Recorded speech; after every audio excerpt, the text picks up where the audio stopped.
బీఆర్ఎస్కు by by. Party తీరుపై తీవ్ర అసంతృప్తితో ఉన్న జీవితాంతం బీఆర్ఎస్ టికెట్ ఇచ్చినా తక్కువే. నన్ను పక్కన పెట్టడం తీవ్రంగా బాధించింది. ఘన్పూర్ మాజీ ఎమ్మెల్యే తాటికొండ రాజయ్య రాజీనామా లేఖను కేసీఆర్కు పంపిన నేత. ఇప్పుడు నా పాయింట్ ఏంటంటే, టికెట్ ఇప్పుడు కాదు కదా నిరాకరించింది. టికెట్ అసెంబ్లీ ఎలక్షన్స్లో టికెట్ ఇవ్వలేదు ఆయనకి. సిట్టింగ్గా ఉన్న అందరికీ టికెట్లు ఇచ్చి దొంగలకి లంగలకి, అసలు మొత్తం ఇసుక దందాలు చేసి జనాన్ని చంపిన దుర్మార్గులకి, మర్డర్ కేసులో ఉన్నోళ్ళకి, అట్లాంటి వాళ్ళకి టికెట్ ఇచ్చి రాజయ్యకి టికెట్ ఇవ్వాలి. మరి రాజయ్య ఏం చేయాలి? ఆనాడే మరి రిజైన్ చేసి బయటికి ఎందుకు రాలే? పోనీ నీకు ఒకవేళ బయటకు వస్తే నీకు టికెట్ ఇవ్వని పార్టీ ఏదైనా ఉన్నదా? అట్లా కూడా లేదు కదా. మరి ఆనాడు ఎందుకు రాలే? అంటే ఆనాడు కేసీఆర్ మళ్ళీ గెలుస్తాడేమో, మళ్ళీ అధికారంలోకి వస్తాడేమో, మళ్ళీ ఇంకేమైనా దొరుకుతుందేమో అని అనుకున్నావా? అంటే దీనికి ఆన్సర్ చెప్పాలి. మరి ఇప్పుడు ఎందుకు సడన్గా మళ్ళీ బయటకు వచ్చినారు?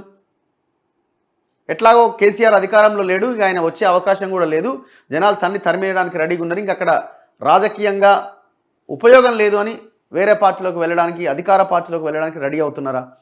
అంటే లీడర్ ఎవరైనా దీనికి ఇట్లాంటి వాటికి ఆన్సర్ చెప్పుకోవాల్సిందే. మీరు ఆనాడు ఎమ్మెల్యే టికెట్ రానప్పుడే వచ్చి ఉంటుంది, ఇంకో రకంగా ఉండేది కదా. తెలంగాణ ఉద్యమం ఉధృతంగా ఉన్న సమయంలో అధికారంలో ఉన్న కాంగ్రెస్ను వీడి టీఆర్ఎస్లో చేరా. ఆ త్యాగానికి బతికి ఉన్నంత కాలం నాకు బీఆర్ఎస్ టికెట్ ఇవ్వాలి, అలాంటిది నన్ను పక్కన పెట్టారు. చాలా రోజులుగా మానసిక సంఘర్షణకు గురవుతున్నా. ఏం లాభం?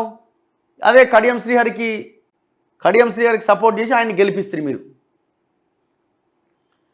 బీఆర్ఎస్పై అసంతృప్తితో పార్టీ వీడుతున్నా అని మాజీ ఉప ముఖ్యమంత్రి స్టేషన్ ఘన్పూర్ మాజీ ఎమ్మెల్యే తాటికొండ రాజయ్య తెలిపారు. హన్మకొండలోని నివాసంలో ఆయన శనివారం మీడియాతో మాట్లాడారు. బీఆర్ఎస్లో పదవులు ఒక్కొక్కటిగా వచ్చిపోతున్నాయని, అయినప్పటికీ తాను పార్టీకి విధేయుడిగా ఉన్నానన్నారు. విధేయతకు ఒక పరిమితి ఉంటుందని, అది దాటాక కూడా పార్టీలో ఉంటే పిచ్చోడులా చూస్తారన్నారు. తన అనుచరులతో చర్చించి తగిన నిర్ణయం తీసుకుంటా అన్నారు. తాను గతంలో కాంగ్రెస్ గూటి పక్షిని అని, తనకు కాంగ్రెస్ నేతలతో మంచి సంబంధాలున్నాయన్నారు. బీఆర్ఎస్ ప్రాథమిక సభ్యత్వానికి రాజీనామా చేసిన రాజయ్య ఆ లేఖను పార్టీ అధ్యక్షుడు కేసీఆర్కు పంపించారు.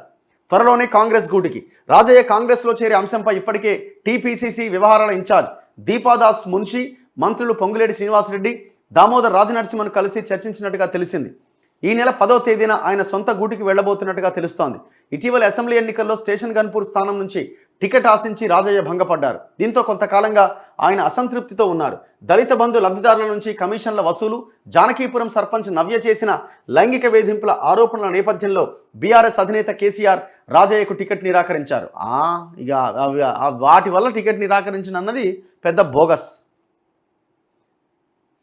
ఆయన స్థానంలో కడియం శ్రీహరికి అవకాశం ఇచ్చారు. కడియం శ్రీహరి అంటే ఆయన కేసీఆర్ని బాగా మోస్తున్నాడు అన్న ఉద్దేశంలో కడియం శ్రీహరికి ఇచ్చినాడు. రాజయ్యకు రైతు బంధు సమితి రాష్ట్ర అధ్యక్ష పదవి ఇచ్చారు.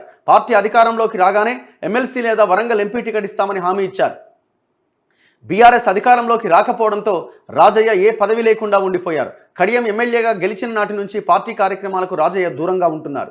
ఇదే క్రమంలో రాజయ్య వర్గానికి చెందిన కొందరు నేతలు కాంగ్రెస్లో చేరారు. అయితే కాంగ్రెస్లోకి వెళ్లేందుకు నిశ్చయించుకుని ఆయన వర్గాన్ని ముందుగానే ఆ పార్టీలోకి పంపారనే ప్రచారం జరుగుతున్నదట.